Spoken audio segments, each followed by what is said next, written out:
সুবিধাবাদী কখনো আপন হয় না, স্বার্থপর কখনো কারো কৃতজ্ঞতা স্বীকার করে না। তাই মানবতা উদারতা হেরে যায় কৃপণের কাছে, মানবতা হেরে যায় অমানুষের কাছে, সম্পর্ক হেরে যায় ষড়যন্ত্রের কাছে, জ্ঞান বিবেক সৌন্দর্য হেরে যায় অহংকারী কাছে। হে অর্জুন, হে কন্তেয়, মনুষ্য জীবনের একমাত্র লক্ষ্য হলো চিন্ময় জগতে প্রবেশের মাধ্যমে অমর্ত্যে পৌঁছানো, অর্থাৎ অমর্ত্য লাভ। বেদ বড় জগৎকে অতিক্রম করার নির্দেশ প্রদান করে, বা কিভাবে মৃত্যুকে অতিক্রম করা যায় উপনিষদ সমূহ তারই নির্দেশ দেন। Ultimate aim of human life is to reach by entering Chinmoy Jagat.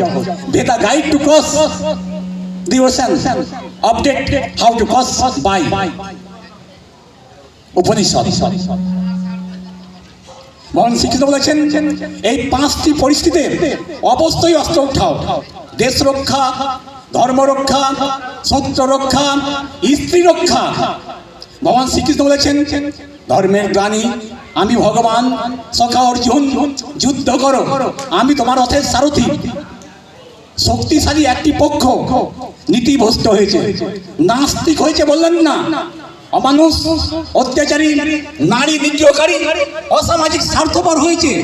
আমি ভগবান, আমাকে অস্বীকার করছে। রাষ্ট্র, সমাজ, সামাজিক কোড অফ কন্ডাক্ট, রাজ্যের রাষ্ট্রের শান্তি, সমৃদ্ধি, পরিবার, শান্তি তছনছ করতে চাইছে। এখন আর ধর্মোপদেশ, নীতি কথায় কাজ হবে না। অর্জুন ওঠো, অস্ত্র অর্জিত, বীর্যবান যাই যাবে যাক প্রাণ। मैं निर्गुण निराकार ब्रह्म पापियों के नाश के धर्म के प्रकाश के लिए सगुन साकार হয়েছি তোমার রথে সারথি হওয়ার জন্য। এই যুদ্ধ বহু পুণ্যবান ক্ষত্রিয় পেয়ে থাকে। এই যুদ্ধ পাওয়া মানে চরম পাওয়া, পরম পাওয়া। দায়িত্ব, কর্তব্য, কর্ম যা জগৎ সংসারে নির্দিষ্ট হয়ে আছে, তুমি তা পালন করো। কামনা বাসনা রহিত হয়ে কর্ম করো, ফলাকাঙ্ক্ষা ত্যাগ করে যুদ্ধ করো, নিঃস্বার্থ কর্ম করো, নিষ্কাম কর্ম করো।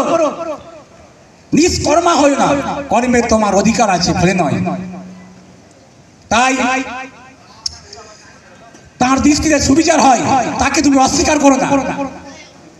তখনই ভগবান শ্রীকৃষ্ণ বলেন, ইয়দা ইয়দা হি ধর্মস্য গ্লানিরে ভবতি ভারত অভ্যুত্থানম ধর্মস্য তদাত্মানম সৃজামহং পরিত্রাণায় সাধূনাং বিনাশায় চ দুষ্কৃতম ধর্ম সংস্থাপনার্থায় সম্ভবামি যুগে যুগে।